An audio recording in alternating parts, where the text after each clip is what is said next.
प्रणाम। हर हर महादेव। जय शिव शंकर।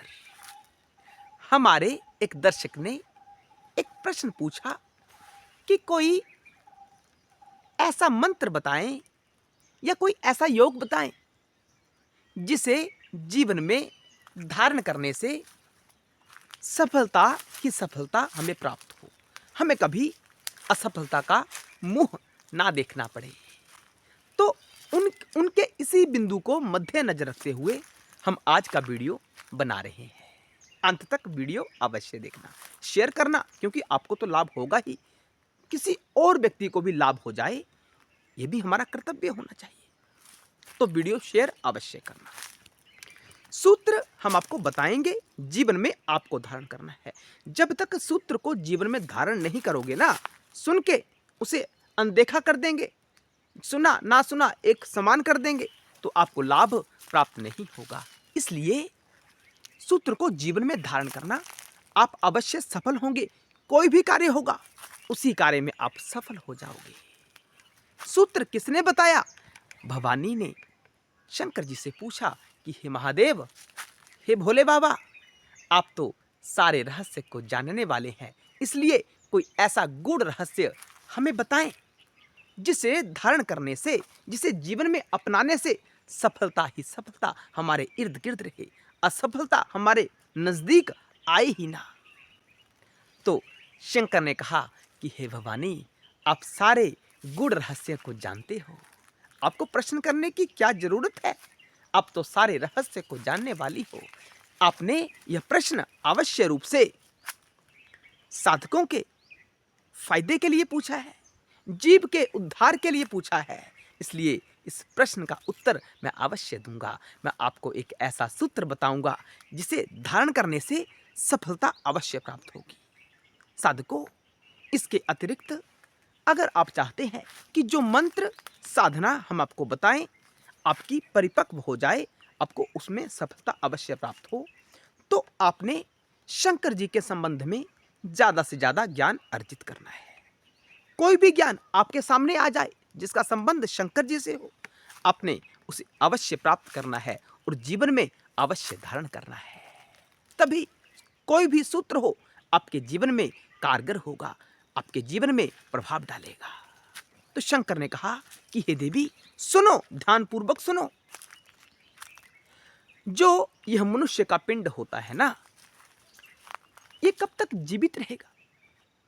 जब मनुष्य कब तक जीवित रहेगा, ये उसके श्वास पर निर्भर करता है।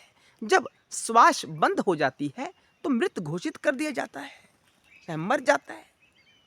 तो मनुष्य की 3 प्रकार का स्वर होता है। स्वर यानी श्वास। ईड़ा, पिंगला, सुषुम्ना।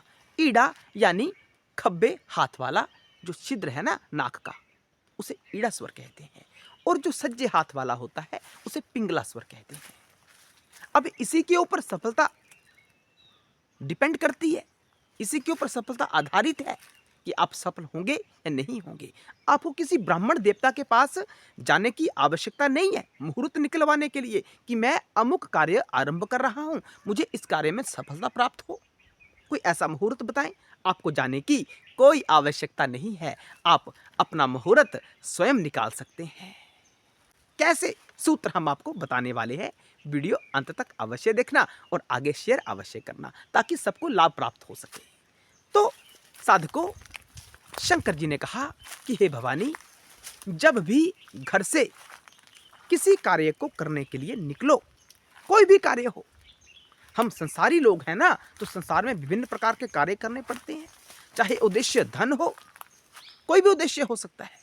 तो जब घर से उस उद्देश्य की पूर्ति हेतु निकलो, तब अपने श्वास का मूल्यांकन अवश्य करो कि मेरा कौन सा स्वर चल रहा है। अब ये नई बात खड़ी हो गई कि स्वर कौन सा चल रहा है। साधकों, मैं आपको बताना चाहता हूं कि एक समय में हमारा एक स्वर कार्य करता है, या ईड़ा स्वर, एक छिद्र से हम सांस लेते हैं तो दूसरा छिद्र स्वतः ही बंद हो जाता है। बीच में कुछ समय के लिए हमारे दोनों स्वर कार्य करते हैं, कुछ मिनटों के लिए। ज्यादातर हमारा एक ही छिद्र कार्य करता है, चाहे वह ईड़ा हो या चाहे वह पिंगला हो। जैसे किसी कार्य को करने के लिए घर से बाहर निकलो तो स्वर का मूल्यांकन करो। कैसे करेंगे? ऐसे।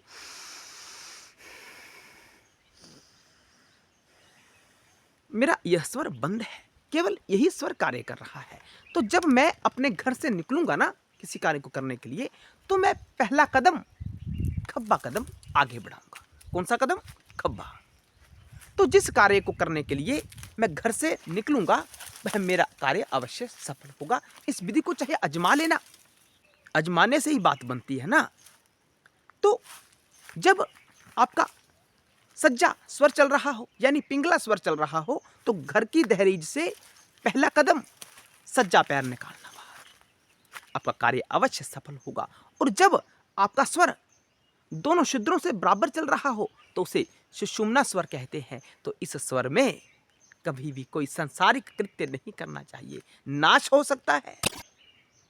जिस कार्य को करने के लिए आप जाओगे, आपको वहां हानि हो सकती है। आप हॉस्पिटल जा रहे हो और आपका सुषुम्ना स्वर चल रहा है, तो वह खतरे से खाली नहीं होगा। हो सकता है आपके जीवन में कोई नकारात्मक स्थिति उत्पन्न हो जाए। तो इस स्थिति में क्या करें महाराज? इस स्थिति में शंकर और पार्वती जी का यजन करना चाहिए, शिव की आराधना करनी चाहिए। बड़ी सफल आराधना इस समय की रहती है। जो आराधना, जो मंत्र जाप इस समय करते हैं ना, सुषुम्ना स्वर के समय जब हम कोई जाप करते हैं, तो वह कम समय में हमारे जीवन के ऊपर प्रभाव डालता है। सुषुम्ना के समय केवल पूजा पाठ ही करें, अन्य कोई संसारिक कृत्य ना करें, आपके लिए अच्छा होगा। तो हमने बताया कि घर से बाहर निकल रहे हो, किस स्वर में बाहर निकलना है, आपको सफलता अवश्य मिलेगी। चाहे आजमा लेना, हमारी द्वारा बताई गई बात को चाहे आजमा लेना। आप कहेंगे कि आपका सूत्र जो शंकर जी ने बताया है, आपने हमें सूत्र बताया, यह बड़ा कारगर है, बड़ा प्रभावी है। और एक अवश्य बात कि हम सबके घरों में छोटे छोटे बच्चे जो विद्यार्थी स्थिति में हैं, तो उन्हें कहना कि जब आप अध्ययन करने के लिए पुस्तक उठाओगे, तो अपना स्वर का मूल्यांकन करें कि कौन सा स्वर चल रहा है, उसी हाथ को आगे बढ़ाओ। जैसे सज्जा स्वर चल रहा है, तो सज्जे हाथ से उस पुस्तक को उठाओ जहां से आपने अध्ययन करना है। आपकी बुद्धि में सकारात्मकता भर जाएगी। जो आप पढ़ना चाहते हैं, जो अध्ययन करना चाहते हैं, वह आपके जीवन में स्थित हो जाएगा। आप परीक्षा में अवश्य सफल हो जाएंगे। याद नहीं होता, बच्चों की कमियां होती हैं कि जो वो पढ़ते हैं वो भूल जाते हैं। तो जब पुस्तक उसी स्वर के साथ उठाई जाएगी ना, जो स्वर चल रहा है, तो आपके बच्चे कभी भूलेंगे नहीं। जो भी अध्ययन करेंगे वो उसके अंदर बस जाएगा, उसका कल्याण अवश्य होगा। तो हमने इस वीडियो में एक ऐसा मंत्र बताया जो सफलता का बड़ा गहरा मंत्र है। हम यहाँ कोई जाप नहीं करवा रहे, हम आपको केवल मूल्यांकन करने के लिए कह रहे हैं। हम आपको ध्यान रखने के लिए कह रहे हैं कि जो स्वर चल रहा है उसी कदम को आगे बढ़ाएं और सुषुम्ना स्वर में कोई कार्य ना करें, कोई संसारी कार्य ना करें। आपको अवश्य हानि ही हानि होगी अगर आप उस समय कोई कार्य करते हैं। केवल पूजा पाठ के लिए यह समय, यह स्वर रहता है। आशा है आपको वीडियो पसंद आया होगा। हर हर महादेव। जय शिव शंकर, जय भोलेनाथ।